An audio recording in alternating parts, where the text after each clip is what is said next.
A couple of months ago, I had a close look at the G933 Artemis Spectrum from Logitech, their flagship wired gaming headset, and I was very impressed.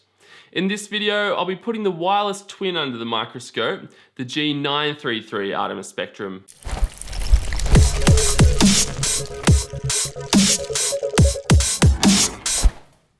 There was a time when gamers wouldn't even consider wireless tech, and for good reason. Thankfully, it's come a long way in the last few years, and several companies have produced creations that really do cut the mustard and combine excellent performance with wireless convenience. As I said, the wired G633s set a pretty high precedent, so if the G933s can match that with the bonus of being wireless, then you'll be seeing a very happy face at the end of this video. Aesthetics wise, they really are identical. Side by side, there's no obvious way to tell the difference when you have the G633's wires unplugged, and I needed to pull the side cap off to determine which was which.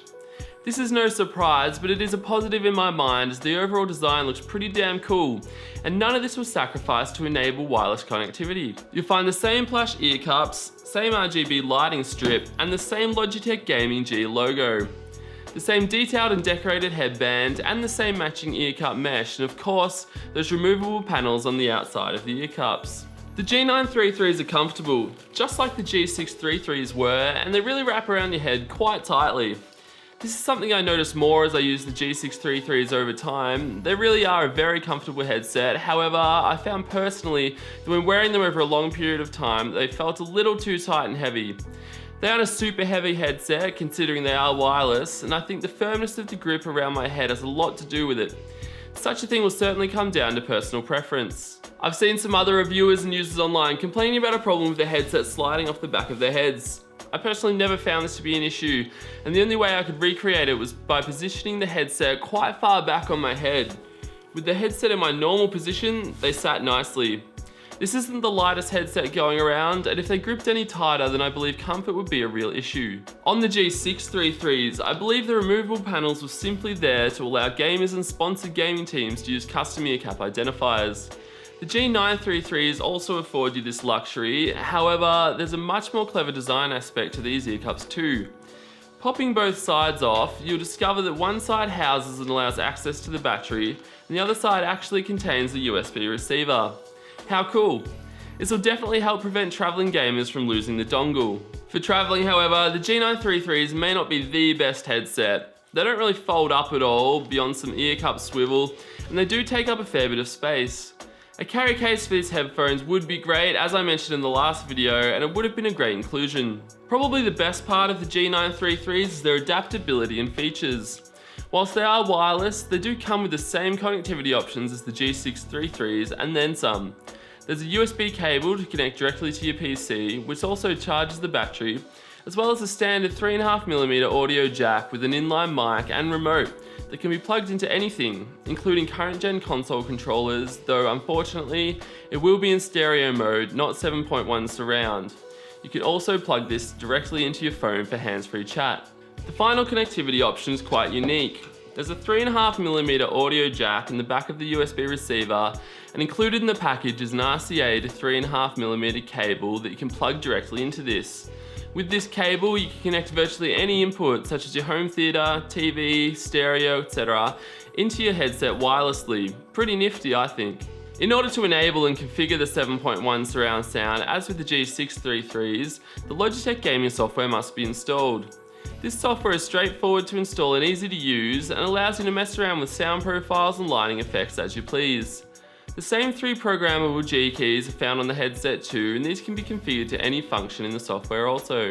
Something else I like on the headset is the volume wheel found on the back underneath the G keys.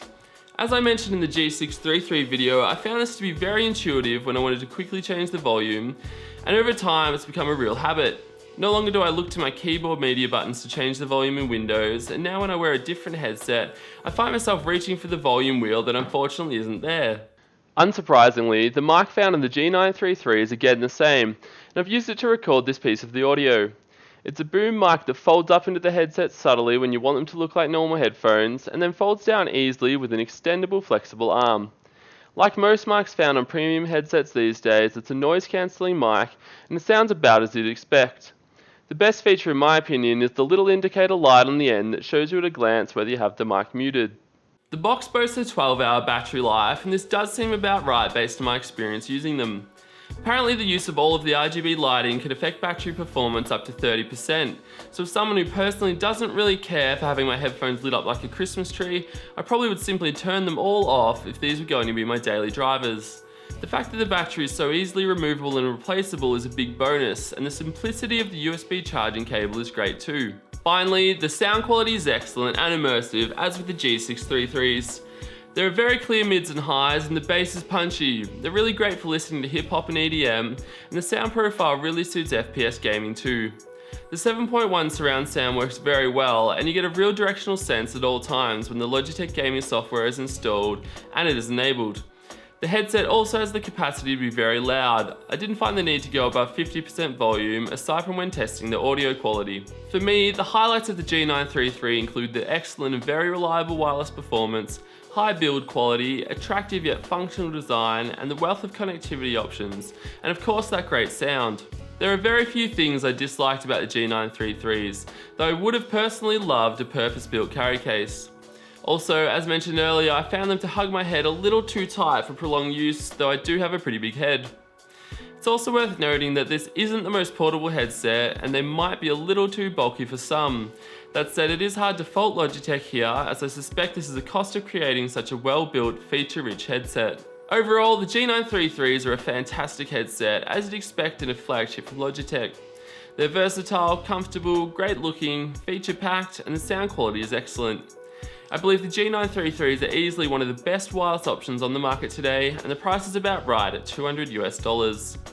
Thanks for watching another Hardware Unboxed product review. If you have any questions at all, then please leave us a comment or head over to our forum at hardwareunboxed.com. Don't forget to hit like, hit subscribe, and I'll see you next time. Yeah.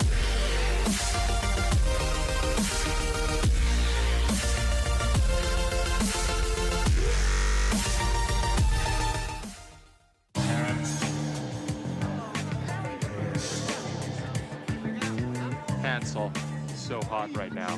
Hansel.